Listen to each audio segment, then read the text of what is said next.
आगामी बुधवार भाद्री पूर्णिमा तिथिते पड़ेছে बछरेर प्रथम चंद्रग्रहण। पूर्णिमा तिथि एवं ग्रहण सृष्टि करছে একটি গভীর সংযোগের এই বিশেষ দিনে। আর যাই খান ভুলে মুখে তুলবেন না এই পাঁচটি খাবার, পরিবারে নেমে আসবে চরম বিপর্যয়, দুঃখ, দারিদ্রতা। তাই আজকে সাবধান হয়ে যান। নমস্কার সুধী ভক্তবৃন্দ, আমার ধর্মকথা চ্যানেলে আপনাদের সকলকে জানাই স্বাগত। आशा करছি ঈশ্বরের আশীর্বাদে প্রত্যেকেই ভালো আছেন এবং সুস্থ আছেন। সামনেই আসতে চলেছে ভাদ্রী পূর্ণিমা। আমরা প্রত্যেকেই জানি যে ভাদ্র মাস হচ্ছে মা লক্ষ্মীর অত্যন্ত প্রিয় মাস। ভাদ্র মাসের পূর্ণিমা তিথিতে প্রায় প্রত্যেক গৃহস্থ বাড়িতে মা লক্ষ্মীর বিশেষ পূজা অর্চনা হয়ে থাকে। কিন্তু এই বছর এই ভাদ্রী পূর্ণিমা তিথিতে পড়েছে বছরের প্রথম চন্দ্রগ্রহণ। গ্রহণে চলে না পূজা অর্চনা, তার সাথে সাথে মেনে চলা উচিত খাদ্য খাবারের বিধিনিষেধও।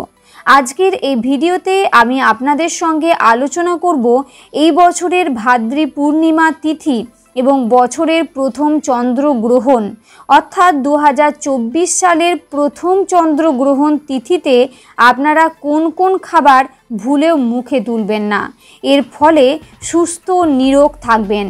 আজকালকার দিনে সকলের এটাই কাম্য যে একটি সুস্থ সুন্দর শরীর, যার ফলে কোনো রোগ জ্বালা যন্ত্রণার আমাদের উপর আক্রমণ করতে না পারে। কারণ আমরা প্রত্যেকেই জানি যে আজকাল চিকিৎসার পেছনে কত অর্থ ব্যয় হয়ে যায়। খাদ্য খাবারের বিধিনিষেধ অবশ্যই মেনে চলা উচিত। সনাতন ধর্মে তিথি হিসাবে খাদ্য খাবারের কিছু বিধিনিষেধ আছে, তাহলে সেই হিসাবে ভাদ্রী পূর্ণিমাতেও খাদ্য খাবারের বিধিনিষেধ মেনে চলা উচিত। তার সাথে সাথে আবার গ্রহণের যোগ, তাই এই দিনটির গুরুত্ব আরও বেড়েছে এবং আরও বেশি সাবধানতার প্রয়োজন। তাই আমার সকল ভক্তবৃন্দদের অনুরোধ করব আজকের এই ভিডিওটি একদমই স্কিপ না করে সম্পূর্ণ দেখার চেষ্টা করবেন এবং দেখার পর যদি ভালো লাগে তাহলে অবশ্যই কিন্তু একটি লাইক করবেন এবং কমেন্টসে লিখবেন জয় মা লক্ষ্মীর জয়, জয় প্রভু নারায়ণের জয়। এবার আসা যাক মূল পর্বে।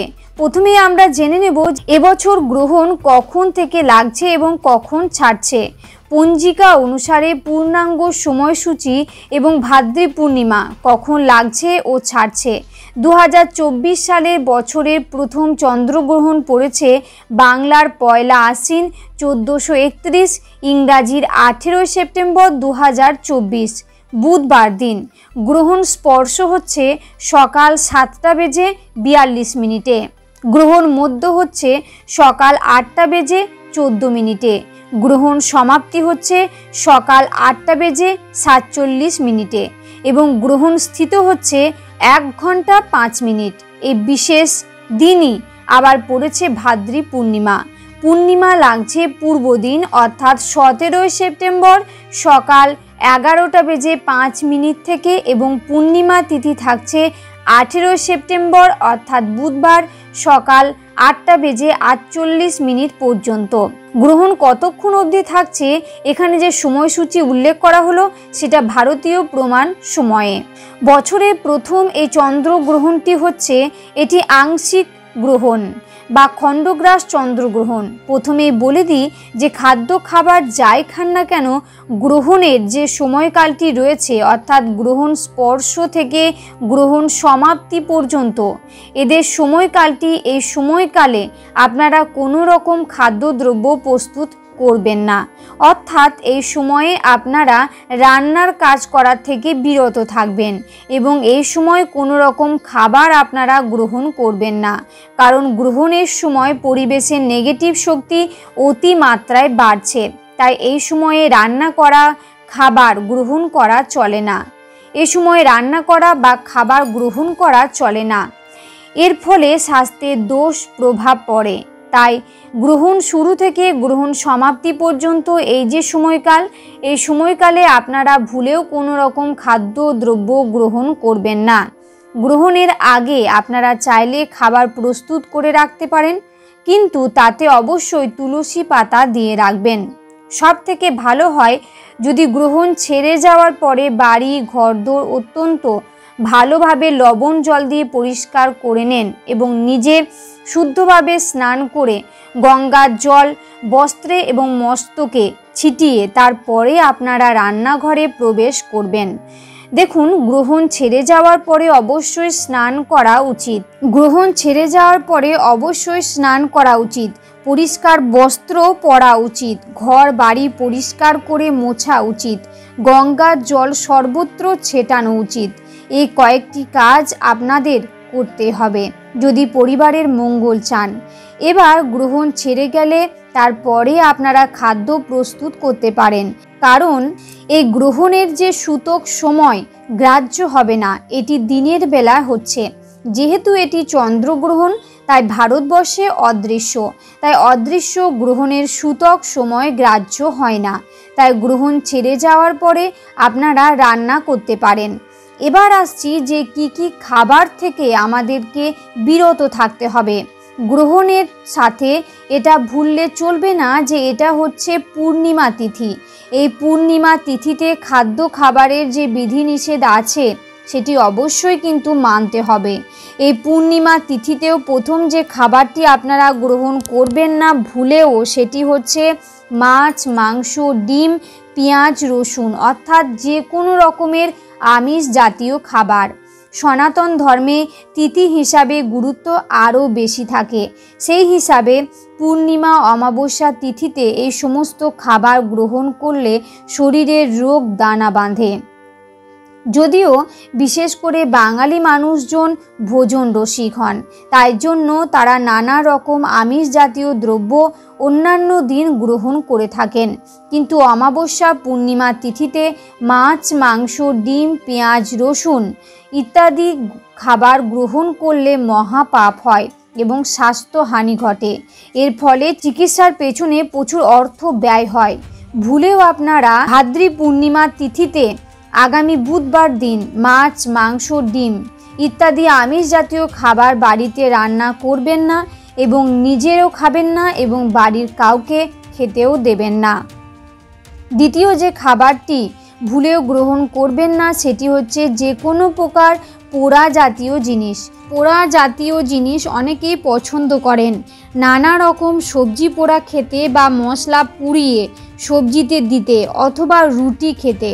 সবজি পুড়িয়ে খাওয়া পূর্ণিমা তিথিতে চলে না, কারণ এর ফলে কপালে দুর্ভোগ নামে। রুটিও চলে না পূর্ণিমা তিথিতে। তার বদলে অনেকে আছেন যারা ভাত খান না, তারা লুচি তরকারি খেয়ে থাকেন।